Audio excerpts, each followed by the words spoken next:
Bismillahirrahmanirrahim. Dear viewers, Assalamu alaikum. Lecture number 19. Chapter Matrix.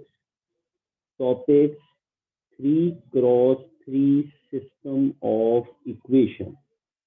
इस 3 cross 3 system of equations का solution जो है वो हम find करेंगे by using inverse of matrix.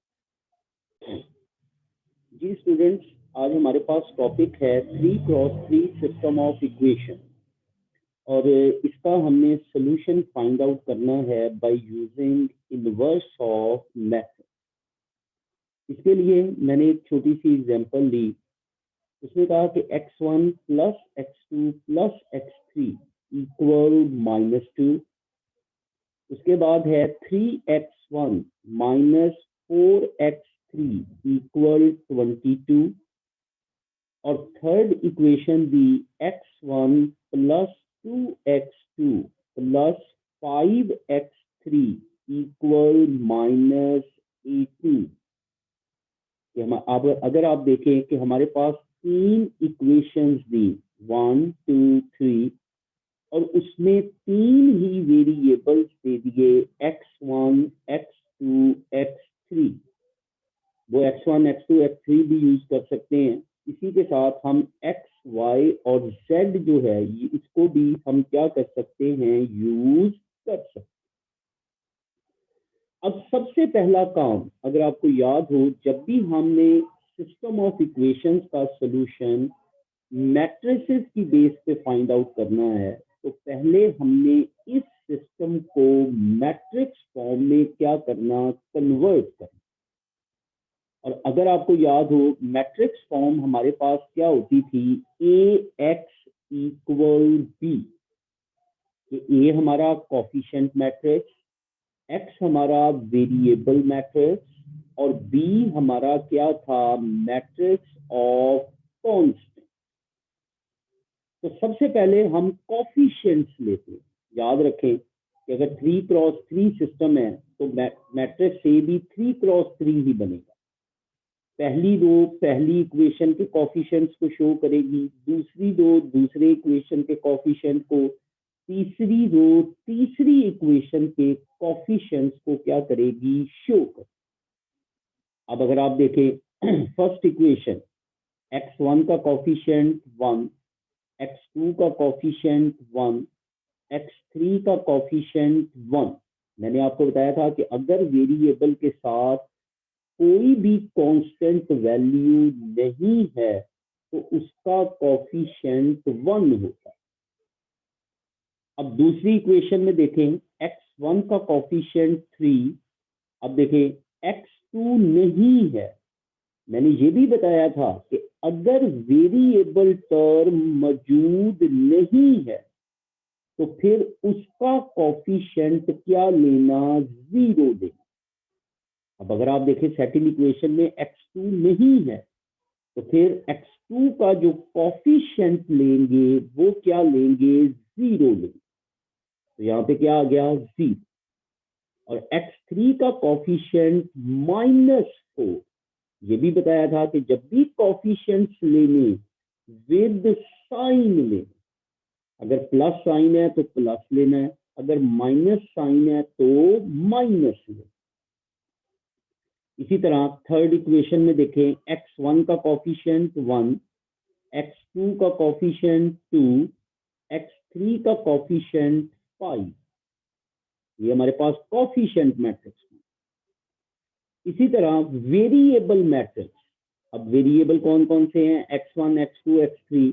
ये आपका वेक्टर की फॉर्म में आएगा, कॉलम मैट्रिक्स बनेगा x1 x2 x3 equal B constant. ये भी कॉलम मैट्रिक्स बनेगा -2 22 -18. तो ये आपका मैट्रिक्स बन गया, मैट्रिक्स फॉर्म आ गई AX इक्वल B. इससे पहले हमने इसी सिस्टम को क्रैमर रूल से किया बाय यूजिंग डिटर्मिनेंट्स. अब हम इसको करते हैं इनवर्स ऑफ मैट्रिक्स. हमने बेसिकली क्या फाइंड करना है, x, और x किसके इक्वल होगा, A इनवर्स B। इसका मतलब कि आप मैट्रिक्स A का इनवर्स लेंगे सबसे पहले, और जो इनवर्स होगा उसको मैट्रिक्स B के साथ क्या कर देंगे, मल्टीप्लाई, तो आपके पास मैट्रिक्स X आ जाए। अब सबसे पहले ए इनवर्स की बात करते हैं, तो ए इनवर्स किसके इक्वल था, 1/डिटर्मिनेंट into adjoint of A, where A determinant is not equal 0। A determinant जो है वो 0 के बराबर नहीं होना चाहिए। अगर डिटर्मिनेंट 0 के बराबर है तो मैंने आपको बार बार बताया है कि इनवर्स एग्जिस्ट नहीं करता। तो सबसे पहले मैंने मैट्रिक्स ए डिफाइन किया। ए मैट्रिक्स हमारे पास क्या था, 1 1 1 3 0 -4 1 2 5। तो देखें 1 1 1 3 0 -4 1 2 5। डिटर्मिनेंट का formula P1 plus P2 plus P3 minus S1 plus S2 plus S3। Principal diagonal, secondary diagonal. सबसे पहले दो कॉलम्स को मैट्रिक्स की राइट साइड पे लिखें। तो देखें 1 3 1 1 3 1 1 0 2 1 0 2। टॉप लेफ्ट से स्टार्ट करें। Product of these elements P1, product of these elements P2, product of these elements P3। तो देखिए 1 मल्टीप्लाइड बाय 0 मल्टीप्लाइड बाय 5 5 आ गया, सॉरी 0 आ गया। 1 multiplied by -4 -4 -4 multiplied by 1 -4। 1 multiplied by 3 3 multiplied by 2 6। Top left bottom से start करें। Product of these element S1, product of these elements S2, product of these elements S3। 1 multiplied by 0 multiplied by 1 0। 2 multiplied by -4 -8 multiplied by 1 -8। 5 multiplied by 3 15 multiplied by 1 15। Clear हो गया जी। देखें 0 -4 plus 6 2 आया। 0 -8 plus 15 7 आ गया। तो 2 -7 किसके equal हो गया, -5 के, और ये 0 के बराबर नहीं है, लिहाजा इसका इनवर्स जो है वो क्या करता है, एग्जिस्ट करता। अब देखें अब हमने क्या लेना, कोफैक्टर, क्योंकि हमें दूसरी चीज क्या चाहिए, एडजॉइंट चाहिए। और एडजॉइंट के लिए मैंने आपको बताया हमें सबसे पहले मैट्रिक्स ऑफ कोफैक्टर फाइंड करना पड़ेगा, और हमने सबसे पहले कोफैक्टर ऑफ ए डिफाइन किया, C11 C12 C13 C21 C22 C23 C31 C32 C33। अब इन एलिमेंट्स को लिख लें तरतीब के साथ। पहली रो पहले लिखें, C11 1 2 1 3 2 1 2 2 2 3 3 1 3 2 3 3। फिर मैंने आपको बताया था कि सबसे पहले साइन देनी, साइन का वे मैंने बताया था कि ये जो ऑर्डर ऑफ एलिमेंट है इसको प्लस करें। अगर ये इवन है तो प्लस साइन, ऑड है तो माइनस साइन। तो 1 + 1 2 इवन है, प्लस 1 + 2 3 ऑड है, माइनस 1 + 3 4 इवन है, प्लस 2 + 1 3 ऑड है, माइनस 2 + 2 4 इवन है, प्लस 2 + 3 5 ऑड है, माइनस 3 + 1 4 इवन है, प्लस 3 + 2 5 ऑड है, माइनस 3 + 3 6 इवन है, प्लस। या दूसरा तरीका मैंने आपको बताया हुआ है कि पहले को प्लस फिर माइनस, प्लस से शुरू करना है, plus minus plus minus plus minus plus minus plus. ये पहला प्लस से स्टार्ट कर लें, दूसरे को माइनस, फिर प्लस, फिर माइनस, फिर प्लस, फिर माइनस। अब दूसरा हमने इनके लेने डिटर्मिनेंट। अब डिटर्मिनेंट मैंने आपको बताया था कि जो ऑर्डर ऑफ एलिमेंट है, जैसे 1 1 है, इस 1 1 का मतलब पहली रो पहला कॉलम, इसको इग्नोर करो, बाकी का क्या लो, डिटर्मिनेंट। अब देखें ये मैट्रिक्स ए है, मैं 1 1 पहली रो पहला कॉलम मैं इग्नोर कर दिया, पहली रो पहला कॉलम, बाकी 0 -4 2 5 डिटर्मिनेंट। पहली रो दूसरा कॉलम इग्नोर कर दिया, 3 -4 1 5। पहली रो तीसरा कॉलम इग्नोर, 3 0 1 2 डिटर्मिनेंट। दूसरी रो पहला कॉलम, C22 की बात कर रहा हूं, दूसरी रो पहला कॉलम 1 1 2 5। C22 दूसरी रो दूसरा कॉलम 1 1 1 5। दूसरी रो तीसरा कॉलम 1 1 1 2। फिर तीसरी रो पहला कॉलम 1 1 0 -4। तीसरी रो दूसरा कॉलम 1 1 3 -4। तीसरी रो तीसरा कॉलम 1 1 3 0। तो ये मेरे पास सारे के सारे क्या आ गए, डिटर्मिनेंट। ये देखो मैंने सारे के सारे डिटर्मिनेंट।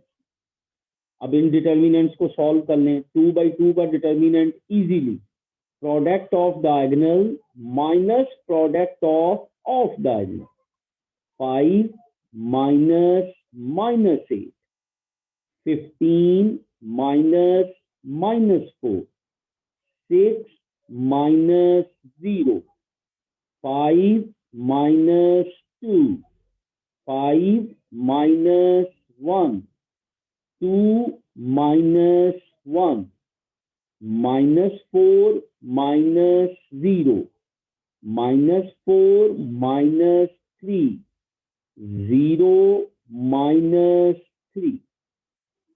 तो ये देखें, ये मैंने सारे वैल्यूज लिख ली। तो देखें माइनस माइनस प्लस हो गया, 0 + 8 8 आ गया, माइनस माइनस प्लस 15 + 4 19, माइनस है तो -19, 6 -0 6, 5 -2 3 -3, 5 -1 4, 2 -1 1 है तो -1, -4 -0 -4, -4 -3 -7, बाहर माइनस है तो माइनस माइनस प्लस हो गया, 0 -3 -3।